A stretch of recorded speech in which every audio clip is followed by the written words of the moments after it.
சுரேஷ் சர்மா ஐயா அவங்க கலகலப்பான பேச்சு, அதிரடியான பேச்சு, சிறப்பான பேச்சு, ரொம்ப பெருமையாகவும் ரொம்ப கலகலப்பாகவும் இருக்கும். கேளுங்க.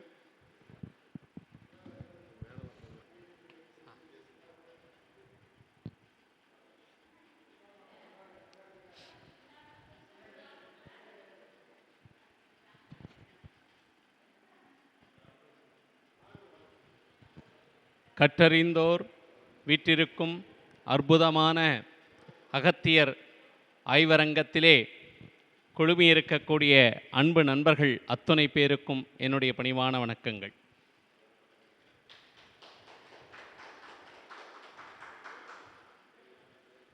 ஒரு மனிதருக்கு எதிர்பாராத விபத்து, கஷ்டம் எல்லாம் இப்படித்தான் சேரும்.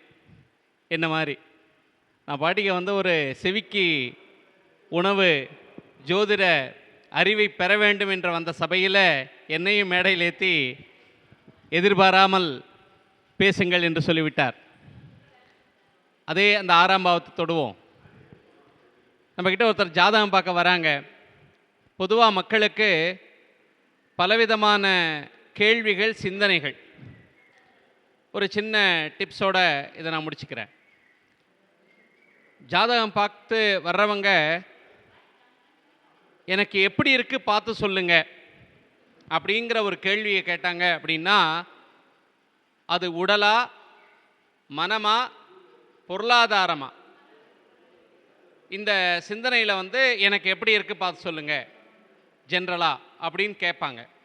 அப்போது அந்த கேள்வியிலேயே நம்ம புரிஞ்சுக்கணும், ஒன்று உடல் சார்ந்த அல்லது மனம் சார்ந்த அல்லது பொருளாதாரம் சார்ந்த பிரச்சனையை குறித்து அவர்களுடைய கேள்வி அப்படின்னு நம்ம புரிஞ்சுக்கணும்.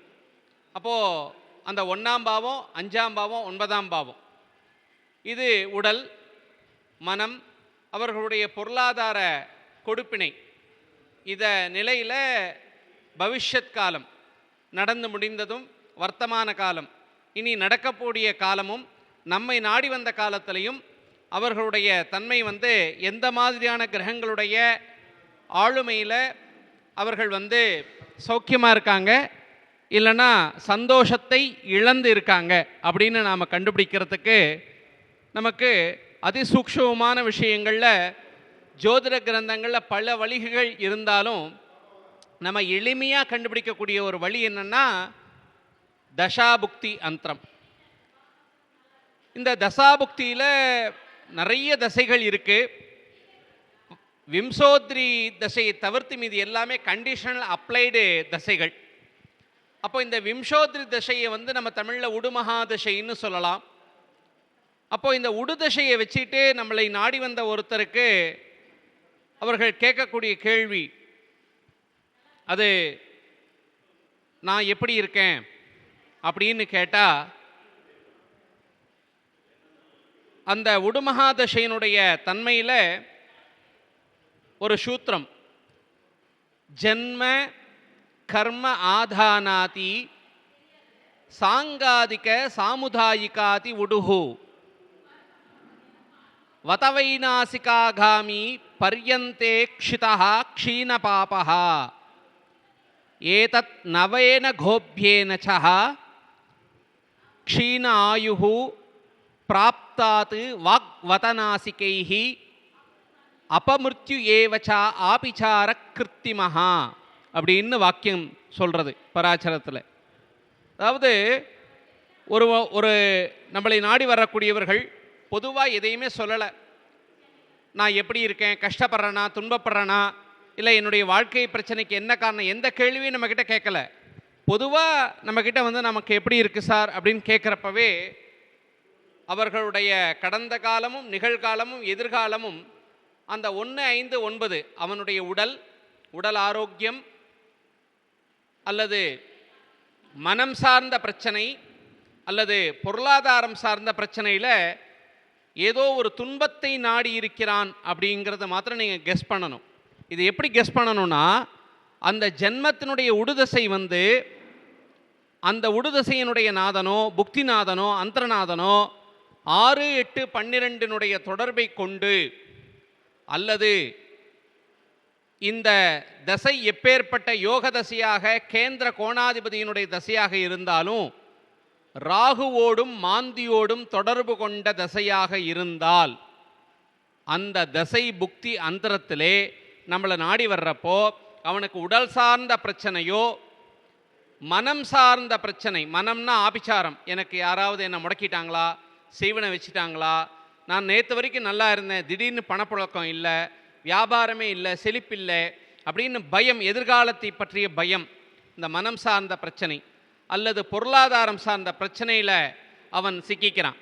அப்போது நமக்கு எந்த திசை நடக்கட்டும், சுபதசையாக இருக்கட்டும், கோண யோகாதிபதிகள் திசையாக இருக்கட்டும், அவர்கள் ராகுவோடவோ அல்லது 6, 8, 12 நின்ற மாந்தியோடையோ தொடர்பு கொண்ட அந்த தசாபுக்தி அந்தரமானது சாரமாகவோ அல்லது பாவக ரீதியாகவோ லக்ன ரீதியாகவோ சந்திர ரீதியாகவோ அந்த ஜாதகனுக்கு நடக்கக்கூடிய தசாபுக்தி அந்தரம் இந்த 6, 8, 12 அமர்ந்து நடக்கும் பட்சத்தில் அவனுக்கு அவனுடைய கடந்த காலத்திலே முடக்கும், அவனை முடக்கிய செயல்கள், சத்ருபாதைகள், ஆபிசாரங்கள், செய்வினைக் கோளாறுகள், அவனுடைய சுய கர்மாவை, அவனுடைய சுய நிமித்தத்தை அவனால் செய்து கொள்ள முடியாத சுய சிந்தனையை முடக்கக்கூடிய தன்மையை எல்லாம் செய்து அதனுடைய வெளிப்பாட்டை அவன் அனுபவித்து கஷ்டத்தை நம்மிடத்தில் சொல்லாமல்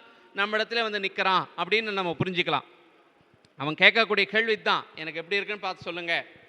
அந்த பார்க்கக்கூடிய நேரம் நல்ல ராஜயோக திசைகள், கேந்திர கோணாதிபதி திசை, பனபர திசைகள் எல்லாம் நடந்து அவை 6, 8, 12 ராகு மாந்தியோடு தொடர்பு அற்ற நிலையில் இருந்து சுபத்துவமான சுபகிரகங்களுடைய பார்வையில் இருந்தால் ஓகே, ஒன்றும் சிரமம் இல்லைப்பா, நீ போயிட்டு வா அப்படின்னு சொல்லலாம். அவனுக்கான சுபகாரகத்துவ பலன்களை நாம் மேலே எழும்பி சொல்லலாம். அப்படி இந்த ராகுனுடைய நிலை ஒரு ஜாதகனை அவன் வாழ்க்கையில் நம்மக்கிட்ட வந்து நிற்கிறப்போ அவன் மிகப்பெரிய சொல்ல முடியாத, வெளியில் சொல்ல முடியாத மர்மமானுஷ்ய விஷயத்திலே, காம குரோத லோப மோக மதமாச்சரியமான விஷயத்திலே அவன் தன்னுடைய செயலாலே, அவனுடைய தொழிலாலே, உத்தியோகத்தினாலே, வாழக்கூடிய வாழ்க்கை சூழலாலே பல எதிரிகளை சம்பாதித்து எதிரிகளால் அவன் கண்காணிக்கப்பட்டு அவனுடைய சிந்தனை, தொழில், ஆற்றல் இவை அனைத்தும் முடக்கக்கூடிய தன்மையை, ஆபிசாரத்தை அங்கே ராகு உருவாக்குகிறான். அப்போ ராகுனுடைய தன்மையில் ஜோதிஷ கிரந்தத்தில் வந்து ஒருத்தனுக்கு நோய் வரணும்னாலும் கஷ்டம், அதீதமான வியாதி, மரண பயம், ஆபிசாரம், தொழில் முடக்கம், பணநாசம், தனவிரயம், இவை எல்லாத்துக்கும் ரோகமான க்ஷீண ஆயுகு, ருணரோகங்களை செவ்வாயினுடைய காரகத்துவத்தை ராகு எடுத்துடுறார். அப்போ ராகுனுடைய நிலையை வைத்துத்தான் இந்த ஸ்திதியை நாம் தீர்மானிக்கணும். அப்போது ஜென்ம கர்ம ஆதான பிறந்த லக்ன புள்ளிக்கு 10ஆம் பாவத்தினுடைய ஸ்தானத்துக்கு, பிறந்த ஆதான லக்னத்தினுடைய சூரியன் என்ற 5ஆம் பாவத்தினுடைய தன்மைக்கு, இவற்றுக்கு ராகு தொடர்பு இருந்தாலோ மாந்தி தொடர்பு இருந்தாலோ, சாங்காதிக சாமாதிக, எப்படி வலவோட்டு நட்சத்திரங்கள் இலவோட்டு நட்சத்திரங்கள்னு குமாரசுவாமியத்தில் சொல்கிற மாதிரி நம்மளுடைய சமுதாயத்தின் சார்ந்த விஷயங்களை நாம் செயல்படக்கூடிய விஷயத்தில் நமக்கு அனுகூல்யமாக இருக்கக்கூடிய நட்சத்திரம், பிரதிகூலமான நட்சத்திரங்களில் ராகு சாரம் பெற்றிருந்தாலோ, ராகு அந்த சாரத்தில் இருந்தாலோ, மாந்தி அந்த சாரத்தில் இருந்தாலோ, வத வைநாசிக ஆகாமி, 7வது நட்சத்திரம் வத, 22வது நட்சத்திரம் வைநாசிகம், அப்படி நம்மளுடைய நட்சத்திர சாரங்களில் நமக்கு ஆகாத நட்சத்திரங்களில் ராகுவோ மாந்தியோ அந்த ஜாதகருக்கு இருந்து அவர் அந்த தசாபுக்திகள் நடக்கிறப்போ அந்த அந்தரநாதனோடு அந்த ராகு ஏதேனும் விதத்தில் கோச்சாரத்திலேயோ ஜனன காலத்திலேயோ தொடர்பு கொண்டிருந்து நம்மை நாடி வந்து பார்த்தால் நம்ம கண்டிப்பாக சொல்லிடலாம், பொருளாதார குற்றங்கள் அல்லது கொடுக்கல் வாங்கல்ல, சொத்து பரிமாற்றங்களில், வம்பு தகராறில், வாய் தகராறில் நீங்கள் பலவிதமான சிக்கல்களில் ஆபிசாரத்தினால் கட்டுண்டிருக்கிறீர்கள். அப்போது தோஷம் அப்படின்னு சொல்லிடுறோம். அப்போ தோஷத்திற்கான நிவர்த்தி அப்படின்னு எடுக்கிறப்போ எந்த தசாநாதன் மெயினாக நடத்துகிறாரோ அந்த தசாநாதன் அந்த ஜாதகத்தில் எந்த பாவத்தில் இருக்காரோ அந்த பாவத்தினுடைய 7ஆம் பாவத்தினுடைய கிரகம் எதுவோ அல்லது 7இல் நின்ற கிரகம் எதுவோ 7ஐ பார்த்த கிரகம் எதுவோ அது வாங்கிய சாரத்தன்று அவர் நல்ல விதத்தில் ஆபிசார தோஷ நிவர்த்திக்கோ ராகுவிற்கோ விஷதோஷங்களை நிவர்த்திக்கோ நல்ல பரிகாரங்களை பண்ணி கொண்டார்கள்னா அவர்களுக்கு அந்த துன்பம் அவர்களை விட்டு அடங்குகிறது. உடலாலோ மனத்தாலோ எண்ணத்தாலோ செயலாலோ அவன் அனுபவிக்கக்கூடிய துன்பத்திலே இருந்து அவன் வெளிப்படுகிறான். இப்படி அற்புதமான ஒரு சூழலில் அந்த நிவர்த்திகள் அப்படின்னு பார்க்குறப்போ வேத நட்சத்திரம் கிருத்திகை, வானியல் மண்டலத்திலே நமக்கு அஸ்வினி முதல் நட்சத்திரம். இந்த 2 நட்சத்திரத்துலேயுமே பவரோகஹராயச்சான்னு சிவபெருமானை வழிபட அவனுடைய ஆபிசாரம் நிவர்த்தியாகும். நல்ல சுப்பிரமணிய சுவாமியை வழிபட வேல்மாறல் கந்தசஷ்டி கவச்சம் அப்படிங்கிற தன்மைகள்லாம் ஜபம் செய்ய அவனுடைய ஆபிசார தோஷங்கள் நிவர்த்தியாகும். மனோகாரகன் 5ஆம் பாவாதிபதி 5இல் நின்ற கிரகம் 5ஐ பார்த்த கிரகத்தோடு தொடர்புடைய கிரகங்கள் எல்லாம் கோச்சாரத்திலே குருவோடு சம்பந்தப்படக்கூடிய காலத்திலே அவன் நல்ல விதத்திலே பசுமாட்டை தொழுது பசுமாட்டை பூஜை செய்து சரபேஸ்வரர் போன்ற ஈஸ்வரர்களையும் சுதர்சனர் போன்ற மகாவிஷ்ணுவையும் வழிபட அவர்களுக்கு எதிரியால் செய்யப்பட்ட வினைகள் அனைத்தும் பொடி பொடியாகும். எளிய ஒரு பரிகாரம். நல்ல கல்லுப்பு. உப்பு எல்லா இடத்துலையும் விளைஞ்சிராது. சப்த சமுத்திரம் உலகத்திலே இருந்தாலும் எல்லா சமுத்திரத்திலையும் உப்பு விளையிறதில்லை.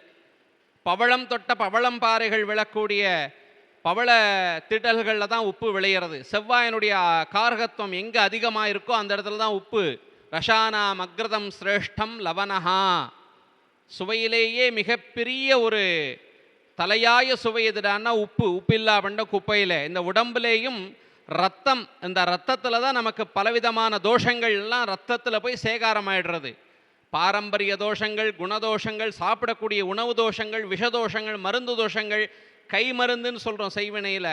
அப்பேற்பட்ட மருந்து தோஷங்கள் எல்லாமே இந்த ரத்தத்தில். அப்போ இந்த ரத்தத்தில் இருக்கக்கூடிய தோஷத்தை குறைக்கிற சக்தி எதுக்குடான்னா உப்புக்கு இருக்கான்.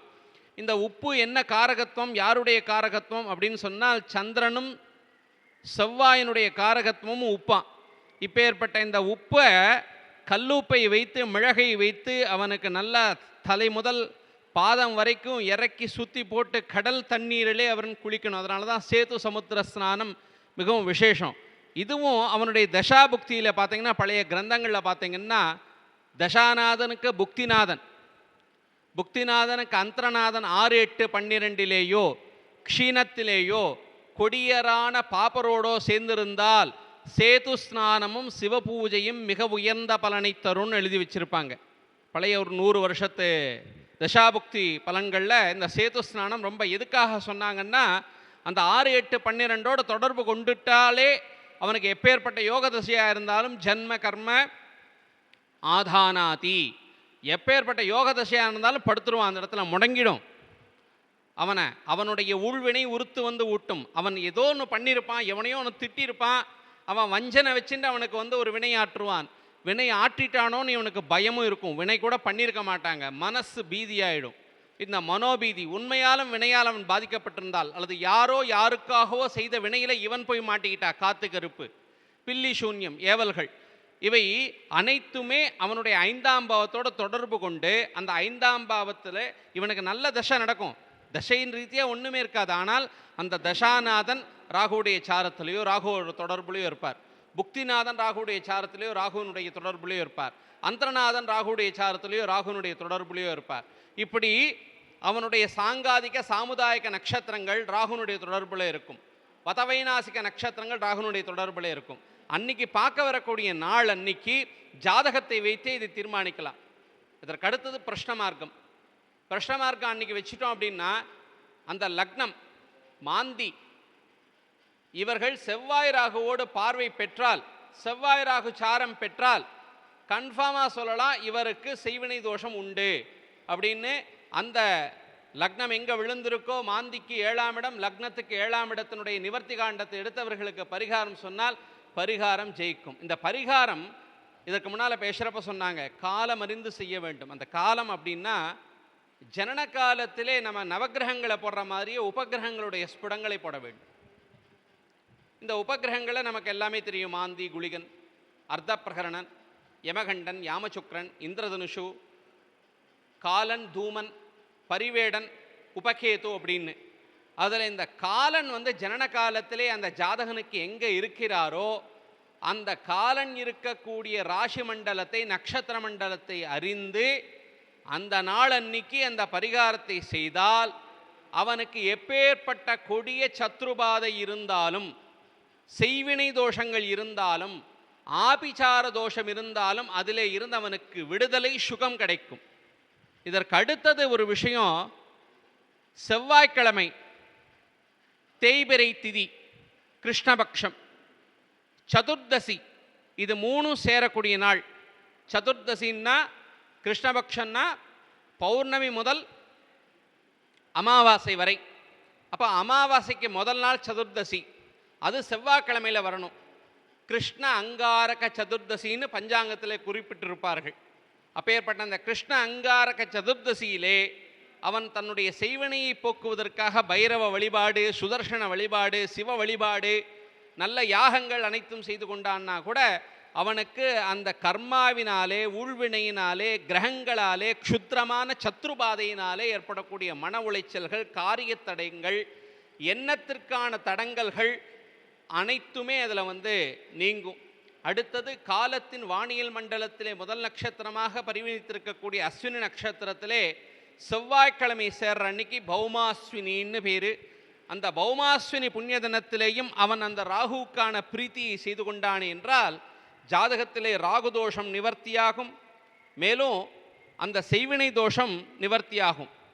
கர்க்கடகம், சிம்மம், தனுசு, மீனம் போன்ற இந்த ராசி க்ஷேத்திரங்களில் நம்மளை எந்த ராகு கோச்சாரத்திலேயோ அல்லது அந்த ஜாதகனுக்கு ஜனன காலத்திலேயோ இருந்துட்டான்னா அவனுக்கு ஊர்ஜிதமாக சொல்லலாம், அவன் நம்மிடத்திலே ஜாதகம் பார்க்க வரக்கோது மனோபீதியிலே அவன் இருக்கிறான், மனசு தேவையில்லாத சங்கடத்தில் இருக்கு, அவனுடைய மனம் என்ன விகாரங்கள், அவனுடைய சிந்தனைக்கு நேர்மாறாக அவனுடைய செயல் இருக்கு, அவன் மிகப்பெரிய ஒரு மன உளைச்சலில் இருக்கான், அவனுடைய உளைச்சலை நிவர்த்தி பண்ணணும் அப்படின்னு சொன்னால் சுக்கிரனுடைய நட்சத்திர ஜாரம், புதனுடைய நட்சத்திர ஜாரம், சந்திரனுடைய நட்சத்திர ஜாரத்திலே அந்த ராகுவுக்கான பரிகாரமான நாகதோஷ நிவர்த்தி, சுப்பிரமணிய வழிபாடு, சிவ வழிபாடு, இவையெல்லாம் நாம் சொன்னோம்னா அவருக்கு அந்த நேரத்தில் வர்றப்போ எனக்கு வேலை கிடைக்கல, மன உளைச்சலாக இருக்குது, இல்லை என் வேலையில் பிரச்சனை, அதிகாரி திட்டார், மன உளைச்சலாக இருக்குது, இல்லை கடங்காரன் தொந்தரவு, மன உளைச்சலாக இருக்குது, இல்லை இந்த வியாதியை ரொம்ப படுத்தி எடுக்குமோன்னு பயமாக இருக்குது, மன உளைச்சலாக இருக்குன்னு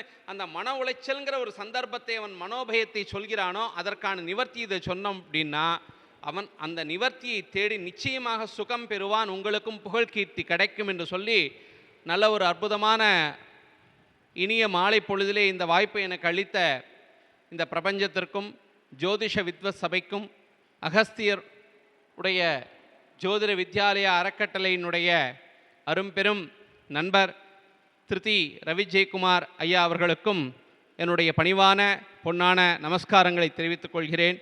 நன்றி, நமஸ்காரம்.